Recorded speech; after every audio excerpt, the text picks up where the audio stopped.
Today, family, friends, and the community are remembering former Idaho Governor Phil Batt. Thank you for joining us here on the Saturday News at 6. I'm Shira Matsuzawa.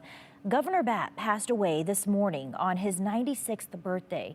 Today is also Idaho Day. Jude Binkley joins us now with a look at former Governor Batt's life and contributions to our state. Jude. Well, Shira, Governor Batt served as Idaho's 29th governor from 1995 to 1999. During his political career, he also served as a legislator, lieutenant governor, and Idaho Republican Party chairman. Governor Batt had a reputation of being a champion of human rights. During his time as a political leader, he sponsored the creation of the Idaho Human Rights Council. He fought for the rights of farm workers, negotiated with the federal government to remove radioactive waste from eastern Idaho, and he voted for the Equal Rights Amendment, making Idaho one of the first states to ratify it. Rod Gramer is the author of Lucky, The Wit and Wisdom of Governor Batt. He spent years covering Governor Batt and his contributions to Idaho. Well, he was one of the most unique people in Idaho politics. He was, in my opinion, one of the most ethical people in Idaho politics. He was a straight talker. He told you exactly what he thought. And I think his greatest legacy is his record on human rights. He was a supporter of human rights before it was popular to be for human rights.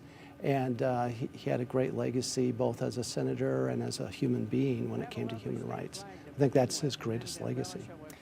Gramer says Governor Batt also had a tremendous sense of humor. He was also a great jazz clarinet player and an excellent writer. He also mentored a lot of political leaders, and he was a great humanitarian. To honor his legacy, the new Education Center for the Wasmuth Center for Human Rights has been named the Philip E. Batt Building in his honor.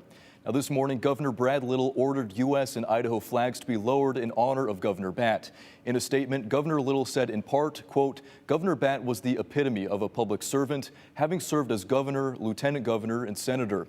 His legacy is distinguished by his unrelenting human rights leadership, determined fiscal conservatism, and enduring love of Idaho." Lieutenant Governor Scott Bedke also issued a statement which said, quote, "A man of fairness and decency, Governor Batt served our community with a commitment to protect our lands, fight for human rights, and ensure fiscal responsibility.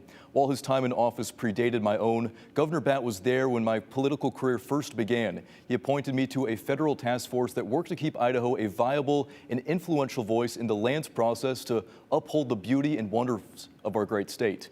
Governor Batt's body will lie in state at the Capitol, and flags will remain lowered until he's laid to rest, which will be announced at a later date. Details on how the public can pay respects will be provided from the governor's office." Yeah, he's definitely left a lasting impact on our state. All right, thanks, Jude. Well, more reaction is pouring in this afternoon. Senator Jim Risch, who is also a former governor, released this statement, which read in part, "Phil Batt was a close personal friend to both Vicki and me and one of my earliest mentors in the state Senate. He was a titan in Idaho politics and cared deeply about our great state." He went on to say Phil set the course and is responsible for the Idaho we know and love today. Senator Mike Crapo also released a statement saying in part, Idaho Governor Phil Batt will be remembered as a strong and thoughtful leader dedicated to the people of Idaho and advancing human rights in the state. His longstanding friendship and mentorship to me helped guide my professional and personal life, and you can read these statements in their entirety at ktvb.com.